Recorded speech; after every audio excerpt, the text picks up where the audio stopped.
Back here with Blue, 2.5 years old. So one of the things we're working on today is we're starting to develop really that offline connection. So people call it Liberty work. I really just utilize this to build connection with the horse that I have to get him prepared for under saddle. So what I'm going to do with him is I just want to see where he's at in his connection with me. So if I walk over here,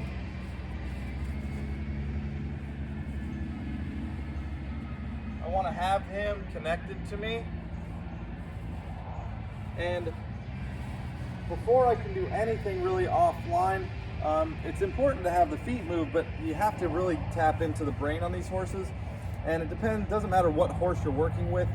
If you can't get the mind to relax, to be open enough to want to learn and to get into a state of learning, your horse is always going to struggle. Just like with us, if we're stuck in our same ways and we don't open our mind and be willing to learn, then we're going to never accomplish the things we want to accomplish in life. So remember, the difference between us and horses is that they are completely content living a life that follows the path of them. So if it's a wild horse, then they're going to live their freedom and do their things.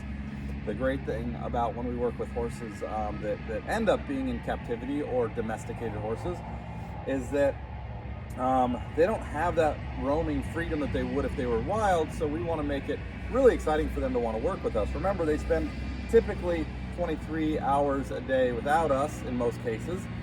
So we want to make sure that that hour with us is really important for them to want to connect with us. So I'm going to just see as we're starting this, is that can I send him off around me and just get him to walk in a circle around me but be connected to me. And then if I want to ask him to change directions, I can ask him to move off that shoulder and have him still be connected to me at the size of the circle that I'm looking for. So he goes to stop, I'm appreciative of that, but I want to push that shoulder back out there and just ask him to keep walking around me.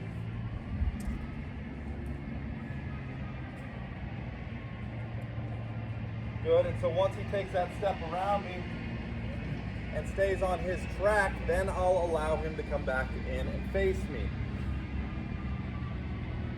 Good boy.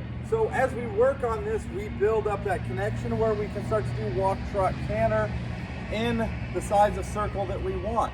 So the more we connect with our horse without a line attached to us, is the more that we're connecting with him from an energetic standpoint. What does that mean? That we're getting in tune with each other. We're getting in tune with what our needs are to help each other from a distance like they would in nature. So then once we bridge that to under saddle in May when he is ready to be saddled up, then we're going to have such a good partnership already.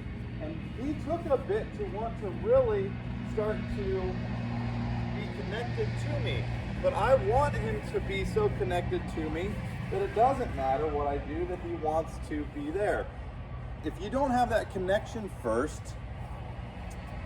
really that's your foundation of what you need to start with your horse. So if you're at home and you're watching this, or in the barn and watching this, take your horse and put him in a, it doesn't matter if it's a round pen or a big field.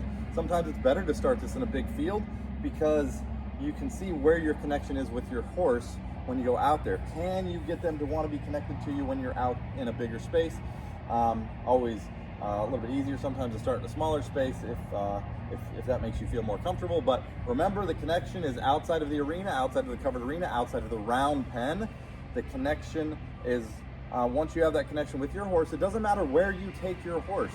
If you go to a new place, your horse, if they're connected with you, then they will not be worried wherever they go.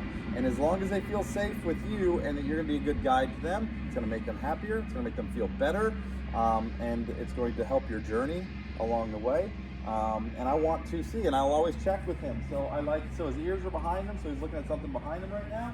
I'm just going to come over here. How quickly can I get him to follow me this way?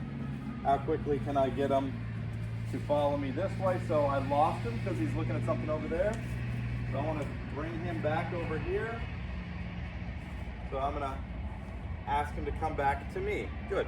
So a horse can't learn if we don't give them the opportunity to make mistakes, just like with humans. Is that he caught something over there, I wanted to see how long is that going to take him to come back to me.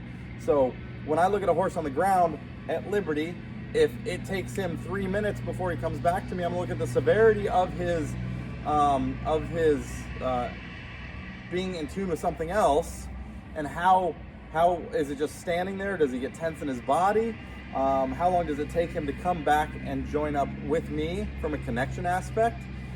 Because that is what's going to happen under saddle. If I'm under saddle and he looks over there, yeah, I could pull his head around, but that's not what I want to do. I want to have him always be in tune with me as he's checking things out. He still has that ability, and I want him to always be able to scan for things out there that might be worrisome, but have him always stay relaxed unless I say to him, hey, we need to go this way, and then we both go in a relaxed fashion.